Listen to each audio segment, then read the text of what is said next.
ஒரு நீண்ட காலத்திற்குப் பிறகு தேவயானி என்ற சிறந்த பெண் விளையாடுவதற்காக அந்த வனத்திற்குச் சென்றாள். அப்போது சர்மிஷ்டாவுடன் 1000 பணிப்பெண்களும் இருந்தனர். அவர்கள் அந்த இடத்திற்குச் சென்று தங்கள் விருப்பப்படி சுற்றித் திரிந்தனர். எல்லா தோழிகளுடனும் சேர்ந்து அவர்கள் மகிழ்ச்சியாக மது அருந்தியும் பலவிதமான உணவுகளை உட்கொண்டும் பழங்களை கடித்தும் விளையாடினர். அதே நேரத்தில் நகுஷனின் அரசனான யயாதி தற்செயலாக அந்த இடத்திற்கு வந்தான்.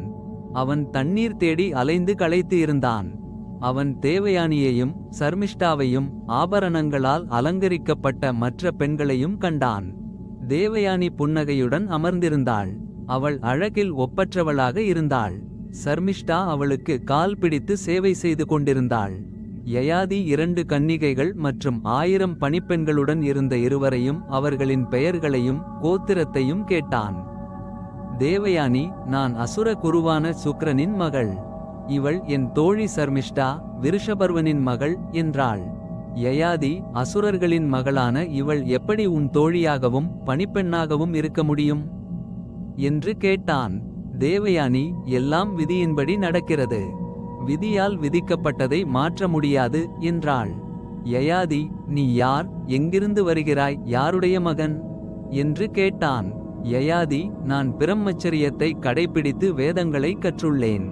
நான் ஒரு அரசன், யயாதி என்று அழைக்கப்படுகிறேன் என்றான். தேவயானி, எதற்காக இங்கு வந்தாய் என்று கேட்டாள். யயாதி, நான் வேட்டையாட வந்தேன், தண்ணீர் தேடி இங்கு வந்தேன் என்றான். தேவயானி, 1000 கன்னிகைகள் மற்றும் சர்மிஷ்டாவுடன் நீ எனக்கு அடிமையாக இருக்க வேண்டும். நீ என் கணவனாக இருக்க வேண்டும் என்றாள். யயாதி, நான் உனக்கு தகுதியானவன் அல்ல. அரசர்கள் உன்னை மணக்க முடியாது என்றான். தேவயானி, பிரம்மனும் சத்திரியனும் இணைந்தவர்கள். நீ என்னை மணந்து கொள் என்றாள். யயாதி, 4 வர்ணத்தவர்களும் ஒரே உடலில் இருந்து வந்தவர்கள். பிராமணனே உயர்ந்தவன் என்றான். தேவயானி, நீ என்னை மணந்து கொள். நான் உன்னை தேர்ந்தெடுக்கிறேன் என்றாள். யயாதி, விஷமுள்ள பாம்பை விடவும் நெருப்பை விடவும் பிராமணன் ஆபத்தானவன் என்றான். தேவயானி, எப்படி என்று கேட்டாள். யயாதி, பாம்பு ஒருவரைத்தான் கொல்லும், ஆனால் பிராமணன் கோபமடைந்தால் ஒரு நாட்டையே அழித்து விடுவான்.